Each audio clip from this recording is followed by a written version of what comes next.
Well, coming up on today's podcast, Audi continue to advertise the e-TRON, but is it being delivered yet? The Tesla Model 3 gets plugged into a CCS Combo plug here in Europe, but how fast did the new Model 3 charge? Not on a Supercharger. And the Renault Zoe has a great December to finish off the year, and news on the new model. Well, those stories and plenty more on today's EV News Daily. Good morning, good afternoon and good evening, wherever you are in the world. It's Saturday the 9th of February. It's Martyn Lee here, and I've been through every EV story I can find today. I've picked out the ones you need to know about. I'm sure there's plenty more I could be talking about, but frankly, these are the ones, the bits of news today that I think you need to know about. Thank you to myev.com as always for helping make this show. I saw that myev were tweeting congratulations to the very first Model 3 owner yesterday, and congratulations to any European Model 3 owner.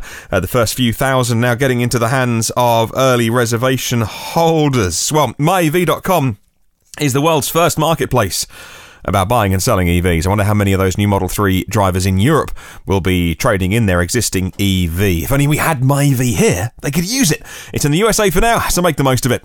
Well, I'm not a fan of ads. It's why I don't pack this podcast chock full of adverts. But in my Twitter timeline, I was very happy to see one particular commercial, and that would be Audi spending a lot of money on social media. Loads of ads I've seen today for the Audi e-TRON, a 12-second video of the e-TRON in action. Join the electric revolution. Order your e-TRON now is the text that accompanies the tweet and the video. There's also a link, a URL that goes through to a website. If you click on the link, it'll go to a website called beta.audi.co.uk. So they're obviously taking you to the beta site, actually. That's super interesting. beta.audi.co.uk/electric car/e-TRON with the heading Electric Goes Audi, which I think is a lovely play on words. I know it's not the most sophisticated. Audi Goes Electric has been turned around. Probably some agency got paid £1 bazillion to come up with that. Electric Goes Audi. But I like it. It's got a little bit of confidence with it as well in that phrase. It's nice. On the webpage I'm looking at right now, I can see the section one's called the e-TRON. There's a section for charging, for grants and benefits, for finance service plans. No, service plans on an EV. None. Technology, PodPoint, who are a charge provider here in the UK. So obviously PodPoint have done that's great for them, by the way, to do a deal with Audi, to get a whole section on their website. And then there's a section for Formula E. That's interesting. Well, the e-TRON starts at $71,490 here in the UK. Of course, we pay 20% VAT. So I would do the numbers in euros and US dollars, Canadian dollars and Aussie dollars. But the taxes always muck up the whenever I try and do that. So £71,490. If you want to take off 20%, that would be without the VAT, the tax that we pay. The e-TRON launch edition is $82,240. Now that is getting into some super expensive territory. The launch edition adds more allure, I guess. 21-inch alloy wheels. They are nice, actually. They won't do much for the range or even the ride, but they're lovely. The black styling details, full body-coloured bumpers. They've got matrix LED headlights on the launch edition. You've got those virtual door mirrors. I love those. I want to see them in real life and see what it's like to look at the little LED screen and rather than a door mirror, but it looks so cool. Adaptive cruise, comfort remote preconditioning. And for an extra sense of spaciousness, they say panoramic glass sunroof, and that's all in the launch edition. So, has anyone got an e-TRON yet? That's the big question. They're being registered, but are they being registered to dealers who are then going to use them as demo cars? Is there anyone listening to the podcast who knows? If you've seen it online, if you've seen it on Twitter, send me a link. Has anyone actually got their e-TRON yet? Are there any drivers in the world with an e-TRON in their driveway, probably tucked up in their garage right now? I can't find any evidence of it. That doesn't mean it's not happening yet. Maybe it'll be a first handful of customers, or maybe it'll be next month in March. But let me know if you can help me out with some research on this one. Well, staying here in Europe, and the very first European-spec Model 3s are in the hands of customers. And immediately they went to some, not Superchargers, they went to the high-powered chargers like Fastned and IONITY. Now, some of them can't charge yet at the full 350 kilowatt I'm talking about the chargers now, because they need liquid-cooled cables, but they'll certainly do around 150 kilowatts, I think. So it's interesting plugging a Model 3 into one of these things. Tesla has always had its own connector, apart from China, of course. But in Europe, they are now fitting the CCS Combo plug to the Model 3. So no more CHAdeMO adapters to purchase. The previous spec of CCS was limited to 200 amps, but these new chargers that are on CCS 2.0 protocol up the current to get more juice into your car. That's what I mean when I call them high-powered chargers. The Netherlands-based Fastned tweeted a graphic a few hours ago with a charge speed that they'd recorded on their system from one of the first Model 3s that had pulled up and plugged in. Now, the Model 3 went straight to 125 kilowatt charge speed. That is quick. Wow. And it stayed there. The line is flat. It stays at 125 kilowatts all the way through to about 50% full, 50% state of charge. Then it goes down to about 50 kilowatts at 75%, and then it gradually tapers off towards the end. What I thought was interesting was the 50% mark. It then dropped off on the Model 3. It then drops off the charge speed really quickly. Maybe I'm being unfair, though. My experience of supercharging a Model S, it doesn't hit its peak speed for that continued duration. It'll hit the peak that it's going to hit, and then it will start to come down 1, 2, 2, 1, 1 kilowatts at a time. Whereas the Model 3 charge curve, this graph, it just gets to 125 kilowatts and bang, stays there all the way to 50% full. Then the drop-off is quite quickly and quite severe. What I thought was interesting as well is how that the lowest speed, because of the way that the graph looked, is still really, really quick. By the way, we talk about the tapering off. For any kind of people listening to the podcast who are new to EVs and you're learning, as I can see from the stats, there's more people listening every day. So if you are new to the podcast, new to EVs even, you're learning about them, let me tell you about why battery speeds taper off, why charging a battery, a lithium-ion battery, gets slower as it gets more full. Let me think. The best way I can explain it: in your back garden, you have 10 buckets, and into each of those buckets is a hose, and they are all attached to one outdoor garden tap. And you turn the tap on full, and all the buckets fill up. But all the buckets fill up at very slightly different rates. And if you kept your tap on full when one bucket was full, well, then there might be some others that had a couple of inches to go. Because the cells, the buckets, the battery cells, don't all fill up uniform. They do it at slightly different speeds, and so you want to make sure they're balanced. And if you keep on putting in really high current into them, as they get more full, you risk damaging it. So you would turn down the speed of your tap. You wouldn't want all the water sloshing out of the buckets, and so turn the tap down, and then at the end, you're literally just putting in, because you want to get the very last bit, you're putting in a drop to each bucket to get it to the very brim, right? And so that's the best way to explain why the charge speed can be crazy fast up to a certain amount, but then it's got to reduce the charge speed, look at the cells, balance them all out, and then as you get towards the very end, it will actually make sure that they're all of a similar level. So I think I've explained that poorly, probably, but anyway, that's why. If you're new to the podcast, why don't the cars just charge fast to the very end? That's why. Well, staying in Europe, and actually flying to Europe, is Elon Musk. Isn't it weird what the internet can show us these days? I had a moment today of thinking, it's strange that the internet tells us these things. As I was working away today, a little tweet popped through in my timeline from an aviation expert with a plane tracker, and he said that Elon Musk had taken off in his Gulfstream jet and was heading east, crossing the Atlantic. Now, it soon became clear he was heading to somewhere in Europe. People started tweeting about this, and it's interesting because Elon Musk asks for his call sign of his Gulfstream jet to be blocked. It was actually an aviation expert who worked out the route of this particular plane. The call sign should be N628TS, and he worked out that even though there's no call sign, it still tracks an anonymous plane, and that was Elon's. He landed at around 5:15 local time in Ostend. Now, Ostend is near Zeebrugge, and that was where the first couple of thousand of Teslas were unloaded from the first ship that came over. Now, we know that Elon Musk is very hands-on with issues. We know that perhaps earlier in the week they could have had a smoother handover into those Model 3s being into customers' hands. It's also fair to say that over the weekend he wants to see for himself the logistics on the ground, and that's why he's flown in to just away from where the cars were in the port, for instance. So I've checked his Elon's, as the time of recording this podcast, his timeline was pretty much full of some SpaceX stuff, but we'll wait and see if he talks about having landed and not being too far away from me where I'm recording this. It'd be a little bit of a drive to get there across the water, but not a million miles away. Well, a story that I came across because I follow a chap called Eric. Now, Eric, I'm going to say his surname incorrectly, almost certainly Fentoun or Fuentun. Eric is French, and Eric is the electric vehicle program director for Renault and the European passenger plug-in market ended 2018 on a positive note. He retweeted a Clean Technica article.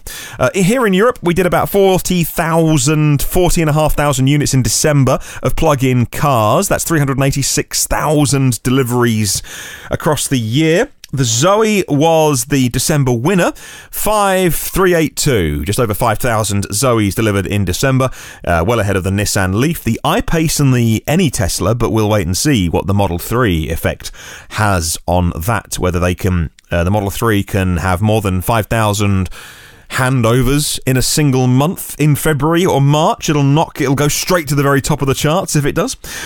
On the year of 2018, the Zoe did 38,500 cars. If you're not familiar with it, by the way, just as we don't get the Bolt and the Volt, for instance, here in the UK, and in Europe, you don't get the Renault Zoe, where you're listening if you're not in the UK or Europe. I'm guessing it is a very small city car built on the Renault Clio platform. 5 doors. I've got one. It's either a 22 or a 41 kilowatt hour battery, and very small, very simple, very lightweight, great for parking and getting around town. Not one particularly for the longest road trips, although it will do it if you want. Well, the positive score on the Renault Zoe, why it became Europe's best-selling EV as the year went on, is because of LG. Now, LG Chem have been providing more batteries to the French car maker thanks to the ramp-up of a factory that they've built in Poland. Without the battery bottleneck, we should finally see the real demand for that car. And also really late last night, it was long after I should have been in bed, but I was hunting around for EV stories for you. And I found an article that was in French, and so I relied on Google Translate on this one. The article is published by Largus.fr. A French website says the new Zoe is being revealed at the Geneva Motor Show. It's going to be based on the brand new Clio platform. Inside the main dash, the binnacle behind the wheel is either going to be 7 or 10 inches. On the 10-inch dash, you're going to get the sat-nav, just like you do on the latest VW systems. That's very high-tech. Then the centre screen, again, is either going to be 7-inch or 9.3 inches, and that's going to have loads of controls on, like the climate. Not quite Model 3 sparseness and minimalism, but things like climate controls are all going to go on the big touchscreen. The new Zoe is going to get adaptive cruise control and lane keep assist, level 2 self-driving, traffic jam system, so you never touch the pedals when you are in start-stop traffic. The battery was upgraded 2 years ago in 2017 to a 41 kilowatt-hour pack. That stays the same size, but it can extract more power on tap. They're going to add, this is the big thing, by the way, because the Zoe's only ever had AC charging. It's going to have CCS Combo DC fast charging up to 100 kilowatts. Wow, well done, Renault, with that. And of course, when I say Renault, I mean the Renault-Nissan-Mitsubishi alliance. It's all really one big company sharing knowledge. So with the Zoe, they're putting on a CCS DC fast charging and, get this, and this is the big thing, and they're keeping 22 kilowatt fast charging. Remember when you used to be able to buy a Model S years and years ago, and you could spec it for an extra $1,500 or something, and it would get 2 onboard chargers to get to a really fast AC speed, and then that got dropped. And also the Porsche Taycan, that's going to come with 22. You can spec 22 kilowatt onboard AC charging. and the little Renault Zoe that costs only a few thousand. So it's crazy, right at the very bottom. It's the cheapest, just about the cheapest EV you can buy, and it's going to have not only really fast DC charging, but also really fast AC charging. That's incredible. I hope it's true. It's the perfect combo. One of my listeners, Mike Winter, explained to me why they've kept it. Apparently there's a sheer amount of infrastructure in France where they sell a load of these. They've built a load of 22 kilowatt posts, and so releasing a car without the ability to use them wouldn't be going very well with the fan base. So that's the reason, domestically, they've gone with this combo. But it's amazing. I mean, imagine if all EVs came with really fast DC charging, but also fast AC charging as well, to give you just every possible option when you turned up to charge somewhere. Well, production starts in Q2. It's marketed at the end of the summer. Production's going to be 440 a day. Where they're going to sell these, I imagine existing markets. But if that's not you, and you've looked it up, then it would be a very nice little city car for running around big urban areas. Let's talk about the opposite kind of car now. The Polestar 1. Very expensive. A hybrid. A big petrol engine. But enough of a battery to do 100 miles on EV power alone. Their big debut for Polestar 1 is going to come soon. The brand from Sweden is putting the finishing touches on the Polestar 1. It's going to go to mass production before the end of the year. There are several things that need to be refined before the sports coupe. And when I say sports coupe, yep, I mean, it's got 2 doors. It reaches the production phase. Anthony Carr for Motor1.com. Spice photographs show a prototype of the car doing high-speed testing on a frozen lake in Sweden. Almost every part of the trial car looks ready for the assembly lines. Test drivers are giving them a final rundown. More data about the vehicle's behaviour in certain weather conditions. I'll put a link to Motor1.com in the show notes. Well, Inside EVs are talking about the new Kia Soul EV in the USA. When it debuted in Los Angeles, the new Kia Soul EV was seen in just 1 or 2 colours. But now we get to see the long-range electric car in a plethora of new colours, new hues, new images have hit the internet, captured at Kia's own... Is that their corporate headquarters? But anyway, where Kia is based in Irvine, it shows us what the Soul EV will be like in all of the colours, other than that crazy neon green. There's a graphite Soul EV with a tanned roof, a black version with a red roof, and more colour combos as well. To me, these look like press cars, because as far as I know, we're still a little way off the USA getting the Kia Soul EV. It might well be cars used for EPA testing. Possibly. Well, Kia said that the next generation of Soul EV had its world premiere at the 2018 LA Auto Show. It's an urban compact crossover. It's going to be powered by the next gen liquid-cooled 64 kilowatt-hour battery. Yeah, right, that's a big battery for a smallish car. Well, basically not an SUV. That's the same as can be found in the Kia Niro EV. Now, the Kia Niro EV is rated at 280 miles on WLTP, maybe less, and 260 miles on the more realistic EPA.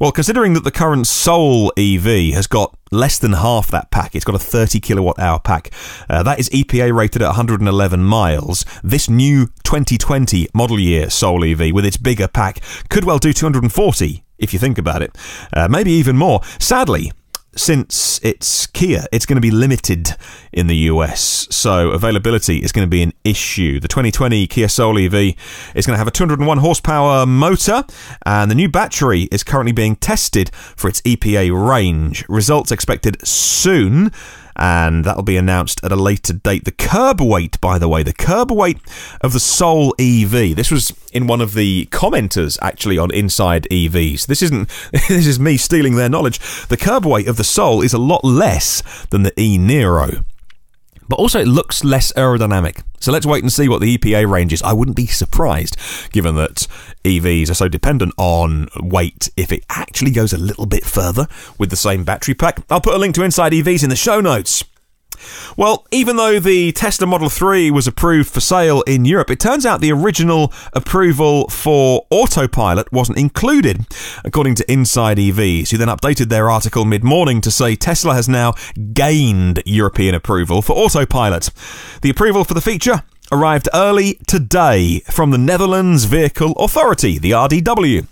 Well, the first Model 3 delivered to customers in Europe has disabled Autopilot for now, which according to Tesla is expected to be enabled next week.